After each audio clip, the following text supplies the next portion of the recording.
Let's see. So, um, just following some examples in your textbook, some of the key things here are we want to make sure like ships don't intersect or anything like that, or planes. Like that's kind of the real world problems we see. One of them was one example in your textbook was like a robot vacuum, and it was just word vomit. It didn't make any sense at all. It's like the worst problem ever.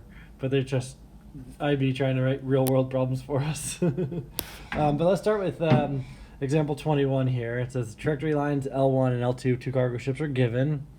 In each case, determine whether the lines are parallel or if they will intersect. Okay, so that's the first thing. We're going to identify if they're parallel or if they'll intersect. So it gives us L1 passes through these points. So we'll do the slope of ship number 1. All right. And we'll go ahead and find the distance for these 2 points.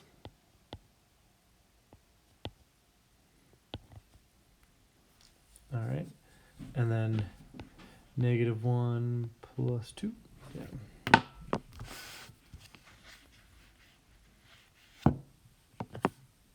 Well, it should be minus, right? Sorry. Distance between two numbers. It's -2 minus 4 and -1 minus 2.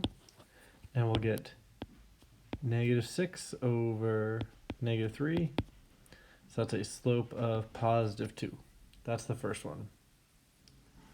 So that's how you find the first slope of the first line. And then to find the slope of the second line, we're hoping that it's going to be -1/2. That's what we're hoping for. That'll prove that, or I'm sorry, we're hoping it's also 2 because we want these to be parallel lines. They never intersect. So -4 minus 0 over 0 minus 2. And we do get the same exact slope, so these two lines are parallel.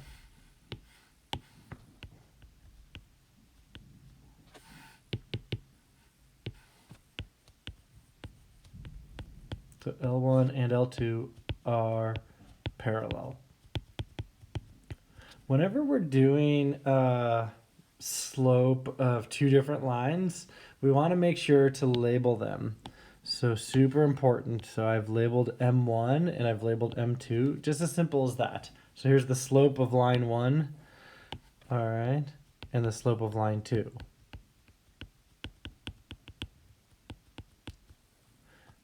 All right, really important that we label these things, especially on an IB exam, just so the grader can keep track of what you're talking about. Okay, so that's what this one would look like here. Slope of line 1, slope of line 2.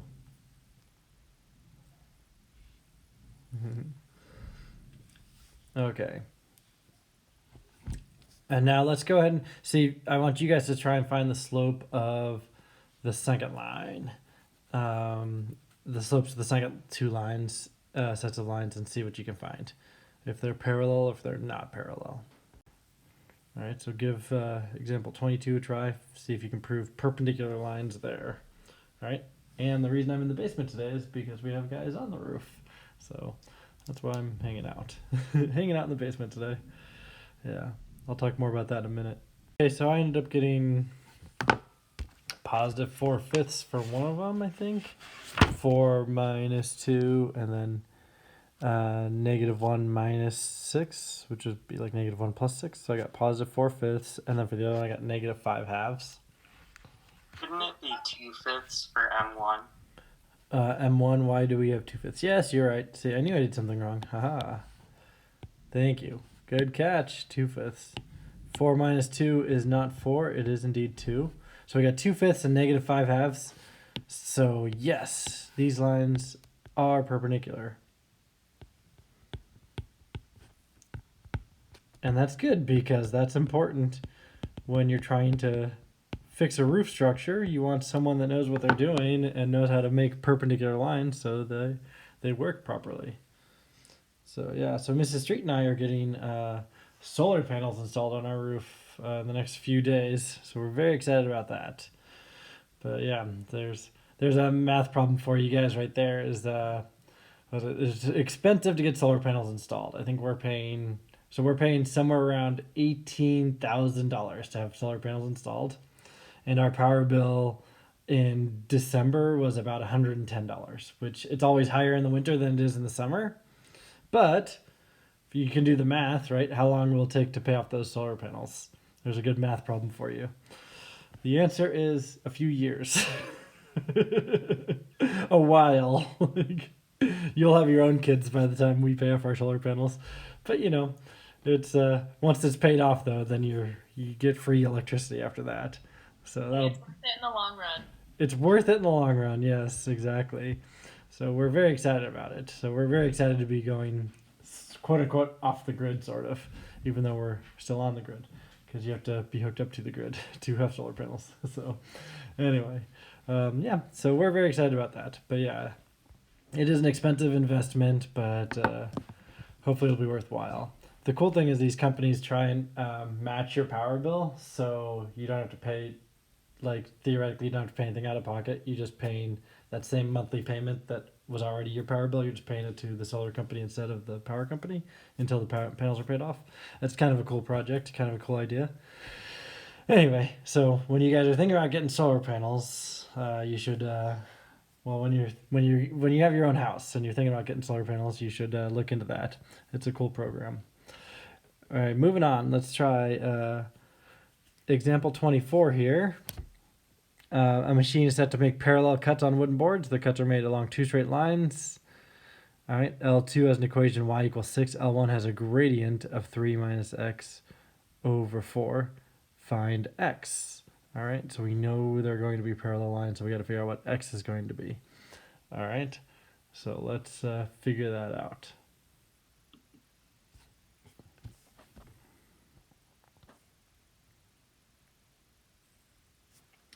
I guess if the equation for L2 is y equals 6, what's the slope?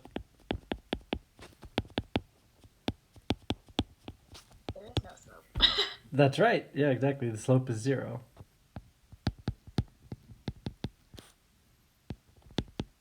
So slope is 0.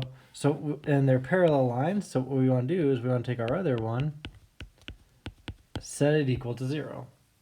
And then we're going to figure out what x is going to be. That's going to get us a 0 for the whole value here. So multiply both sides by 4, and you get 3 minus x equals 0 times 4, which is 0. And then you can add x to both sides since we have a negative x there. And we get 3 equals x. You could also subtract 3 and you'll have negative x equals negative 3, and then you just divide by negative 1.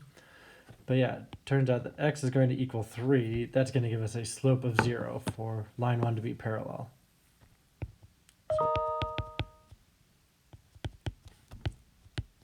So x equals 3 to make L1 and L2 parallel. That's more of an IB type question right there, where they're going to ask you, like, here, let's work backwards from this, okay? We're going to give you one slope, and you have to set that equal to something else and find a value for x. That's the way IB likes to operate right there. All right, we got 2 more examples. I want you guys to, we'll wait for 27, but go ahead and work on 25, see if you can figure out this one. I just want to give you guys a shot at it first, and we'll talk about it in about 2 minutes here. And then we'll talk about vocabulary for example 27, because that'll be important for when we get to Voronoi diagrams on Monday as well. So take a minute, work on example 25 now. What do you need to do first? Let's start there. So what do we need to do first for this example to find the equation for line 2?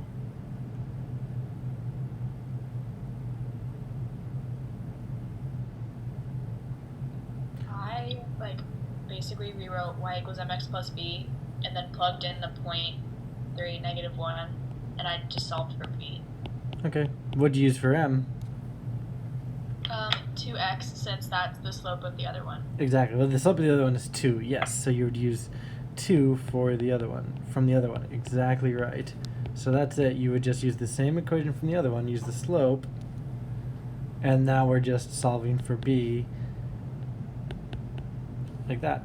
The other way we could do it is we could write it in point slope form. So we'll subtract 6 and we'll get -7 equals b. So the equation comes out to 2x minus 7. The other way you could do it is you could say y minus 1 equals 2 times x, or y, I'm sorry, that's y plus 1. 2 times x minus 3 minus 5. Yeah. Oh no, that's it. So we would just write it in point slope form like that. And this would have been, it's y plus 1, it would have been a y minus -1, which is why we get a y plus 1 here. This is the other way you could do it. 2x minus 6. They're both going to get you to the exact same finishing ground. So you could use point slope form, or you could do what Ashley suggested, which is just plug in. Okay, so that's the nice thing about these problems, is there's always a few different approaches to try and solve them. Okay. And now the last one says find the equation of a perpendicular bisector of the line segment whose endpoints are a 1 comma -1 and b 5 comma -3. So perpendicular bisector, what does a bisector mean? That's some important vocabulary we need to recall, I hope.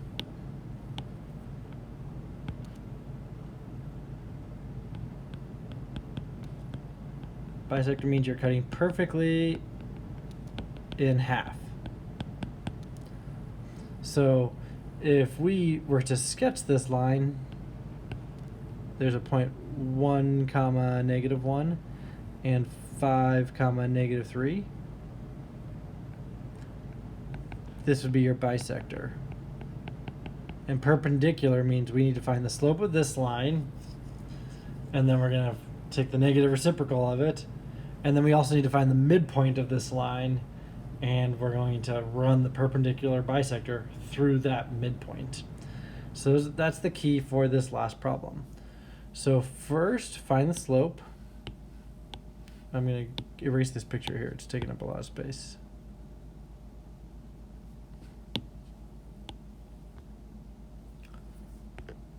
So find the slope of line segment AB.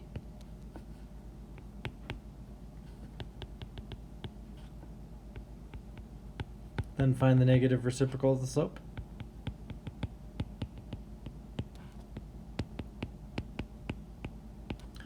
All right. And then we need to find the midpoint of AB.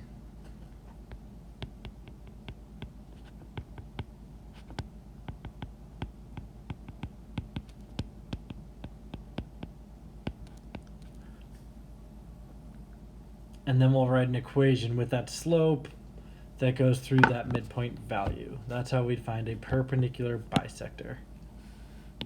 So let's start with the slope.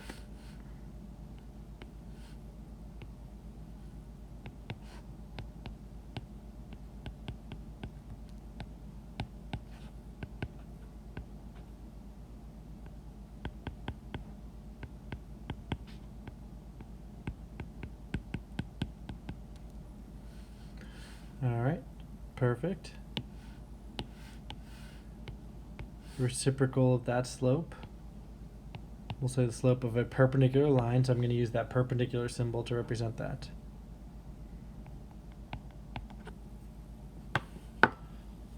Positive 2/1 if the slope of the initial was -1/2.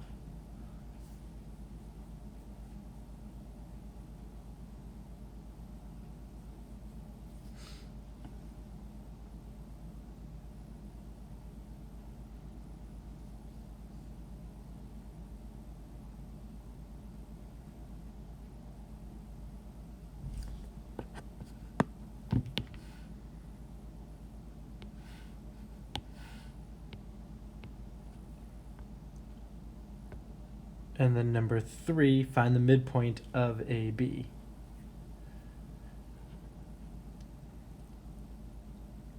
So finding the midpoint is where we take the x values and add them together. We'll call it capital M. So you take the x values, add together and divide by 2. You take the y values, add together and divide by 2. So the x values are 1 and 5. The y values are -3 and -1. And we end up getting 6/2, comma, -4/2, which comes out to 3, comma, -2. And if you ever get concerned about finding a midpoint or something, remember that's going to be on the IB exam, so it'll be given formula to you. But also, you can always graph and kind of look for the midpoint and verify that you did that correctly. Okay, so now we know the slope of a line and we know the point it's going through. So the last part is to write the equation. I'll say y minus -2 equals 2 times x minus 3. So we get y plus 2 equals 2x minus 6. Subtract 2 from both sides. I get y equals 2x minus 8. That'd be the equation of a perpendicular bisector. So it's going to be perpendicular to the other line, and it's going to cut it perfectly in half, that line segment. Okay. So I mean that covers everything for today.